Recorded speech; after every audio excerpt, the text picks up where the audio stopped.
내가 또 눈을 들어본즉 한 사람이 측량줄을 그의 손에 잡았기로 네가 어디로 가느냐 물은즉 그가 내게 대답하되 예루살렘을 측량하여 그 너비와 길이를 보고자 하노라 하고 말할 때에 내게 말하는 천사가 나가고 다른 천사가 나와서 그를 맞으며 이르되 너는 달려가서 그 소년에게 말하여 이르기를 예루살렘은 그 가운데 사람과 가축이 많으므로 성곽 없는 성읍이 될 것이라 하라.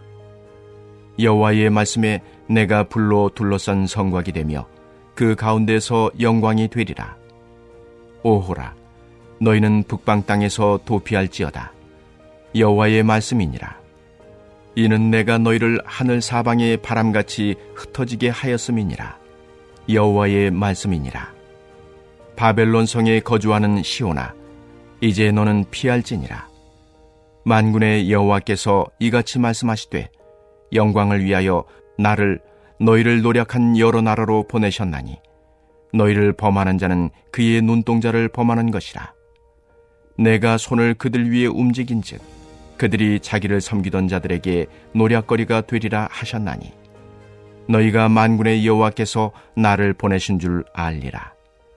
여호와의 말씀에 시온에 따라 노래하고 기뻐하라. 이는 내가 와서 내 가운데에 머물 것임이라. 그날에 많은 나라가 여호와께 속하여 내 백성이 될 것이요 나는 내 가운데에 머물리라. 내가 만군의 여호와께서 나를 네게 보내신 줄 알리라. 여호와께서 장차 유다를 거룩한 땅에서 자기 소유를 삼으시고 다시 예루살렘을 택하시리니 모든 육체가 여호와 앞에서 잠잠할 것은 여호와께서 그의 거룩한 처소에서 일어나심이니라 하라 하더라. 할렐루야! 우리와 함께 하시는 하나님을 찬양합니다. 바벨론 포로 귀환 이후 20여 년이 지났지만 예루살렘은 완전히 회복되지 못했습니다.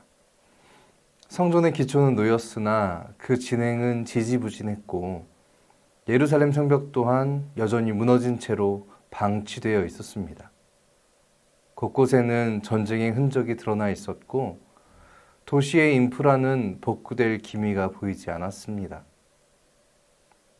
이렇게 된 이유는 자명하죠.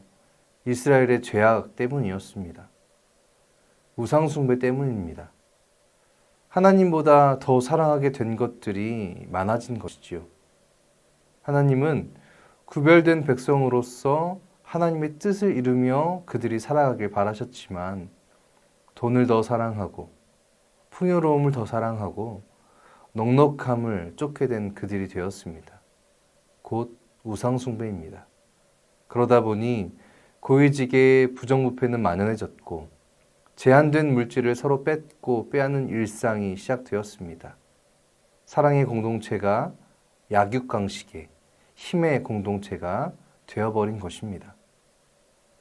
돈과 명예와 권력을 지향하는 공동체의 약점은 이 공동체보다 월등한 힘을 가진 공동체에 먹힌다는 것에 있습니다. 네, 이스라엘은 그렇게 바벨론에 먹혀버렸습니다. 그들의 생각에는 전능하신 하나님이 우리와 함께 하신다라고 생각했겠지만 신앙을 수단화하여 힘의 우위를 점하고자 했던 그들의 욕망에 하나님은 이미 멀리 떠나신 것이죠. 그렇게 20여 년간 바벨론의 세 차례에 걸친 침공과 귀환이 이어졌고 오늘 스갈에서는 1차 포로 귀환 이후 20년이 지난 이스라엘 상황이 그 배경입니다. 그러나 여러분 한번 이렇게 생각해 보시기 바랍니다. 물론 그들의 죄 때문에 벌어진 일이겠지만 온 가족이 전쟁으로 인해 목숨을 잃거나 포로로 잡혀갔고 집과 성벽이 무너졌으며 자신들의 정체성의 상징이었던 이 예루살렘 성전이 완전히 파괴되어 버린 그 모습을 보면서 제정신을 찾을 사람이 과연 누가 있었을까요? 20여 년 동안 도대체 뭘 한 거야? 라고 우리는 반문할 수도 있겠으나 잠잠해질만 하면 다시 침공해오는 바벨론과 그리고 여전히 자신의 기득권을 놓지 못하고 방해하는 이스라엘 수뇌부들로 인해 백성들은 모든 희망을 저버리게 되었을 것입니다. 더 이상 소망이 없습니다. 파괴된 예루살렘 성전은 하나님의 부재를 상징했고 무너져버린 예루살렘 성벽은 무엇으로도 보호받을 수 없는 자신들의 상황을 대변했으며 여전한 욕망으로 갈등과 하나 되지 못하는 이스라엘 공동체는 앞으로를 기대할 수 없는 이 나라의 미래를 보여주는 것이었기 때문입니다. 자신들의 동족이자 이웃이며 또 이 공동체의 일원이었던 스가랴는 어떤 말을 그들에게 해야 했을까요? 기대를 가지고 귀향한 백성들의 실망한 모습을 보면서 여전히 회개하지 않고 자신의 위치를 지키려고만 하는 그 기득권들을 보면서 하나님의 말씀을 대언하는 예언자로서 그들에게 스가랴는 어떤 말을 해줄 수 있었을지요. 예언자는 하나님의 마음을 가장 잘 이해하고 아는 자입니다. 하나님의 뜻이 무엇인지를 깨닫고 백성들이 옳은 길로 가게 그 방향을 일러주는 자가 바로 예언자이지요. 그렇기 때문에 스가랴는 지금 혼란 속에 갈 길을 잃어버린 백성들에게 하나님의 마음을 무엇보다도 먼저 알려주고 싶었습니다. 하나님의 마음을 들려주고 싶었던 것입니다. 그것이 바로 오늘 스가랴 2장의 말씀입니다. 측량줄을 가진 천사가 있었고 그는 예루살렘의 크기를 재다가 한 젊은이에게 말하기를 예루살렘 안에 사람들과 가축들이 많아져서 예루살렘은 더 이상 성벽으로 둘러싸일 수 없는 넓은 지역이 될 것이다. 그리고 내가 바깥으로는 예루살렘의 불로 된 성벽이 되줄 것이며 안으로는 예루살렘의 영광이 되겠다 라고 하나님의 말씀을 전달하는 것을 보여줍니다.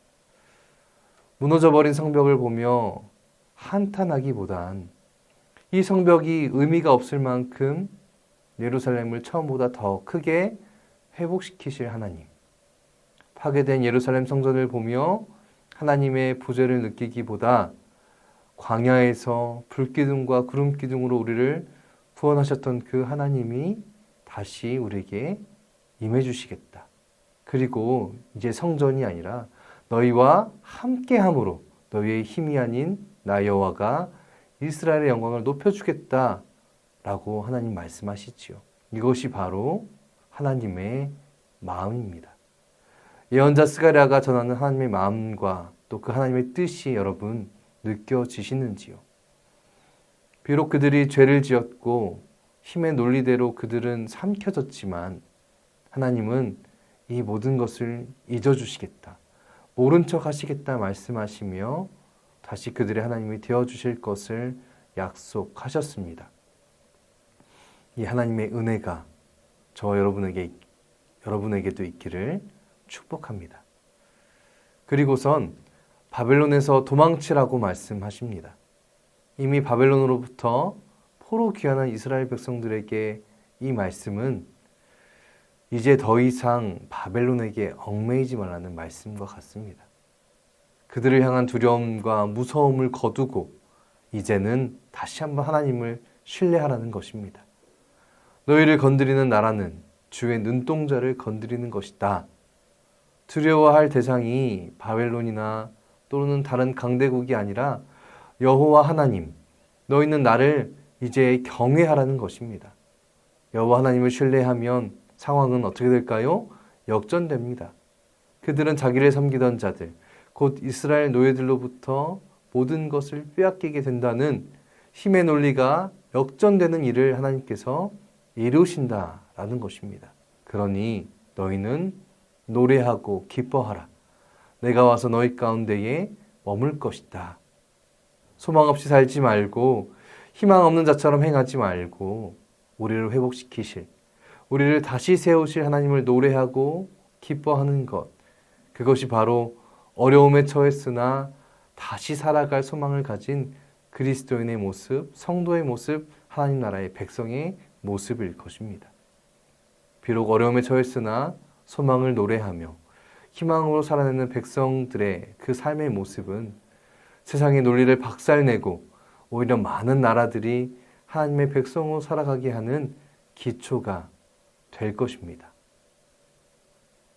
백성이 하나님의 백성이 되어 온 땅이 예루살렘 성전이 되는 그날이 되면 이스라엘 백성은 그 가운데에서 제사장의 유업을 잇는 자들로서 힘과 권력과 명예가 아닌 하나님을 예배하는 자로서 으뜸이 될 것이다 라는 것, 스가랴 예언자는 오늘 2장을 통해 이스라엘 백성을 그렇게 위로합니다. 사랑하는 여러분, 삶이 지쳐 내게 주어진 모든 것들이 한없이 나를 올가매고 있다고 느낄 때가 있습니다. 가족마저도, 때로는 교회마저도, 하나님마저도 내 편이 아닌 것 같다라고 생각하는 그때, 마치 오늘 소망 없는 이스라엘 백성과 같이 주저앉아 버린 나에게 오늘 스가랴 예언자는 하나님의 마음을 우리에게 전달합니다. 돌아오라, 내가 너와 함께 하겠다. 사랑하는 여러분, 무엇으로부터 돌아오시겠습니까? 지쳐버린 마음과 무뎌져 버린 신앙, 온갖 상상과 고성이 난무하는 머릿속에서 다시 한번 잠잠히 하나님을 바라보시기 바랍니다. 오늘 말씀은 잠잠하라. 하나님께서 그 거룩한 곳에서 일어나신다라고 말씀의 마무리를 짓습니다. 다시 한번 하나님을 의지하며 하나님을 바라보며 잠잠히 그분의 일하심을 기다리는 저와 여러분이 되기를 간절히 소망합니다. 돈과 명예와 권력을 위해 애쓰는 우리가 아니라 주어진 삶을 감사하고 기뻐하며 또 노래하는 우리가 되어 소망 없는 세상 사람들이 아닌 참 소망을 드러내며 살아가는 우리 모두가 되길 간절히 소망합니다. 여러분, 오늘 하루도 애쓰시길 바랍니다. 그러나 하나님을 향한 삶과 신앙으로 애쓰시길, 그렇게 나아가시길 바랍니다. 하나님께서 우리를 통해 하나님 나라를 확장해 가시며 마침내 완성해 가실 것입니다. 그러한 오늘 하루 10월 한 달 바자회와 에베네셀 기도회 행복축제로 나아가는 우리 모두가 되길 주님의 이름으로 축원합니다. 이 시간 함께 두 가지의 기도 제목 가지고 기도하실 텐데요. 첫 번째는 우리를 통해 그 꿈과 계획을 이루실 하나님을 기대하며 참 소망을 가진 우리 모두가 되길 소망합니다. 오늘 하루가 바로 그 시작임을 다시 한번 결단하면서 선한 삶과 신앙으로 살아가는 우리 모두가 되길 소망하는 첫 번째 기도 제목 가지고 기도해 주시기 바랍니다. 두 번째는 이 결단을 가지고 10월 한 달 바자회와 에베네셀을 위해 애쓰는 우리 모두가 되길 소망합니다. 그리하여 행복축제의 그 방점을 잘 찍어 회신자 구원의 열매를 맺을 수 있기를 간절히 소망하며 우리 함께 10월의 사역들을 위해서 함께 기도하겠습니다.